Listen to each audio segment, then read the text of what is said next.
2025 సంవత్సరంలో ఆగస్టు మంత్లో గనక మిథున రాశి వారు గనక మనం చూసుకుంటే ఈ మంత్ మీకు చాలా బెటర్‌గా ఉంటుంది. లాస్ట్ 2, 3 నెలలతో కంపేర్ చేస్తే ఈ మంత్ చాలా చక్కగా బాగుంటుంది. పాజిటివ్‌గా ఉంటుంది అని మీరు చెప్పుకోవచ్చు. లేదా తటస్థంగా అయినా ఉంటుంది. కానీ ఇబ్బంది పెట్టే విధంగా అయితే ఈ మంత్ ఉండదు, మీకుండదు. కొంతమంది లాస్ట్ 2 మంత్స్ జాబులు పోయాయని నాకు ఎక్కువ మంది ఫోన్‌లు చేశారు.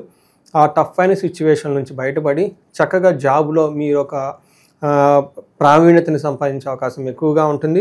మీకు గనుక చూసుకుంటే లక్ష్మీ రిపప్రియం శ్రీయం అఖిల భోగ విషయం అని మనకు చెప్తుంటారు. అన్ని విషయంలో భోగప్రదంగా ఉంటారు. ధన ప్రవాహం వస్తుంది. రిపప్రియం శత్రువులు గనక మిమ్మల్ని ఎవరైనా ఇబ్బంది పెట్టే పొజిషన్లో ఉంటే వాడితో కలిసి కూర్చొని చక్కగా గనక మాట్లాడితే అన్ని సమస్యలు పోయే అవకాశం ఎక్కువగా ఉంటుంది. మీకు ఇంకా వైభవం రావాలి, ఉన్నతంగా ఎదగాలనుకుంటే వరమహాలక్ష్మి వ్రతాన్ని చక్కగా ఆచరించండి. 27వ తారీఖున తప్పకుండా గణేష్ ఉత్సవాన్ని, గణేష్ వ్రతాన్ని కూడా చక్కగా చేసుకోండి. మీకు ధనం వస్తుంది, సిద్ధి వస్తుంది, బుద్ధి వస్తుంది. మంచి డెసిషన్ మేకింగ్ తీసుకొని లైఫ్లో ఉన్నతంగా కలగాల్సిన దివ్యశక్తులన్నీ మీకు వచ్చే అవకాశం ఎక్కువగా ఉంది.